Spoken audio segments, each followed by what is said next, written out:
Okay, good afternoon everybody. Thank you for attending this is the last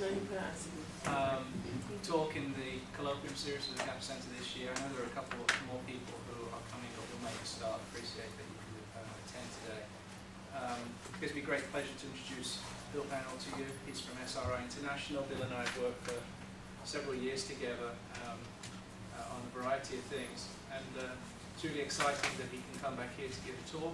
And he's going to be here for a few more days. We're going to carry on doing some work around some of the projects and the classroom video that we've been examining for quite a while. Bill is the Director of Evaluation Research for the Centre of Technology at SRI International.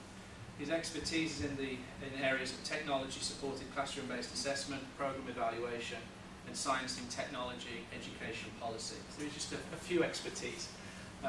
His research projects, which have been funded by the National Science Foundation and the US Department of Education, have examined the effects of networked handheld computers on science and mathematics learning, the relationship between professional development activities and curriculum implementation in science, and the effects of intra-organizational dynamics on reform implementation.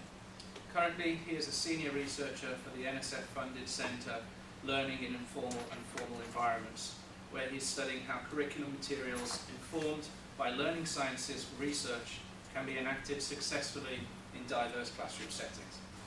His research has appeared in the American Education Research Journal, Teachers College Record, American Journal of Evaluation, Science Education, and Educational Studies of Mathematics. So I now formally pass over to Bill. He will be talking for about an hour, but he'll be signaling periods when you can interact, ask questions, and that leaves us with 30 minutes at the end for group discussion. Okay? Thanks, Stephen, for the introduction and the invitation, and really the invitation to collaborate and return to a theme that isn't listed in my biography, but is where I started my career, which is in the study of identity formation. And in part, I was really happy when Stephen invited me a couple of years ago now to the advisory board for their connectivity project to help them think about issues of identity in the context of connected classrooms. And also, I had been curious about things that both he and Jim had been saying about identity in these classrooms, and wanting to connect. And this is actually my first time to really deeply go in and sort of try to connect some of those things, and also the diverse range of things that are being said now about math and identity today, to the literatures that I had engaged as part of my own doctoral studies at Clark. So I'm going to come back to that today.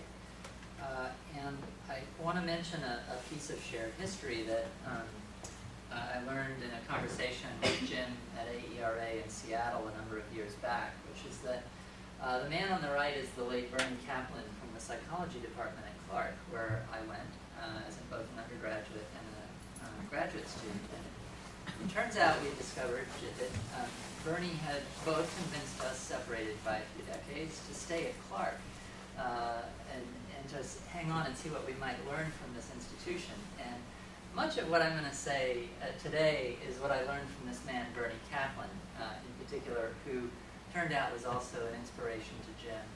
Bernie didn't publish a whole lot, but of a certain generation of academics, a lot of people know who he is. He was a rare developmentalist in a field dominated by behaviorists in the 1950s and 60s in particular, within an institution, Clark, that really fostered that kind of thinking at a time when no psych departments were doing much of anything that we would consider today to be useful or valuable. So I'm going to, in particular, make some references to one of Bernie's heroes, Kenneth Burke, who is a literary critic and analyst, and you'll see in a minute was the inspiration for the title. A word about identity that I think is very important is that it's not a natural concept, but a cultural one. And it starts showing up in the social science literature not until the post-World War II period, in the United States. So certainly has been a notion of a self for a long time in psychology, but this notion of identity really emerged post-war. And so when you think about that, Foucault suggests that one needs to do some sort of genealogy or tracing the history of the construct, and sort of what function does it play, and also what work has to be done in a culture to preserve it. Another approach that I'm going to use here, which is to look at it from what's called a dramatistic perspective. Kenneth Burke's term, but an analogous approach is one used by Goffman and what he talks about as dramaturgical analysis. But I'm using a side of Burke here that makes his framing a little bit more useful. And so in this context, I think one of the things I do want to say is, so even though it's a cultural concept, there's certainly a lot of work on infants and early child development that suggests there may be some aspects of self that are natural. Now, whether we're ever able to get to precisely what's natural about them is another thing, as is the function of discourse and research on the natural self and identity. But I want to leave open that notion that, for example, simply the notion that kids will recognize at a certain age that I am a boy, or you are a girl. I would say that's something natural. That's something cultural that we want to talk about. Whether one gets any purchase for mathematics education out of that construct is another matter altogether. I've had a debate over the years with a colleague at the University of Delaware about whether ideology is simply ideological American. I don't think that's the case, but I think it's worth raising this sort of thing as a question again and again. It's, where does identity really, how does it figure in our cultural practices in the world, and what work does it do for us? And we need to be asking that in that.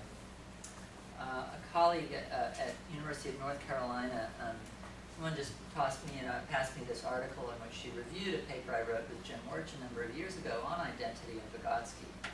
And she opens the paper with this wonderful phrase that the concepts of identity are promiscuously mingled, by which she means that there's so many different constructs from psychology, anthropology, now mathematics education, that are invoked and used, and we rarely know what we mean when we're talking about them, and people rarely explicate the ways that their construct of identity differs or is similar from those that came before, other than the invocation of a few sacrosanct kinds of references that they realize that they believe they need to cite. So that notion that identity is promiscuously mingled should worry us a bit, I think, in the context of math education, and because identity is becoming one of those constructs, I feel, in the literature, and I'm going to show you a few of the different ways that it's being used, and try to actually lend some order to that. So how am I going to do that? What I'm going to do is do what's called a dramatistic analysis. Here you see a picture of Kenneth Burke over here in the corner doing what he calls making a scene, which actually has a double entendre in his work. But basically, he has this notion of a terministic screen, which is akin, if you know Genji's work, to the notion of discourse, or in Bakhtin's world, literary criticism, it's like a social language that refers to characteristic ways of thinking, speaking, valuing, being, doing in the world, characteristic of things like professions, of people who are part of a sub-community of some type. And for Burke, one of the things that's really important characteristic of terministic screens is that they are not just something that is a reflection of what is, but also a selection of reality and a deflection.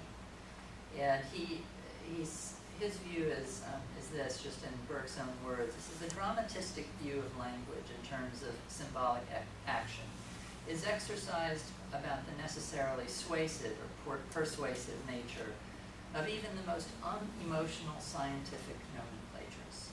Even if any given terminology is a reflection of reality, by its very nature as a terminology, it must necessarily be a selection of reality, and to this extent, it must also function as a deflection of reality.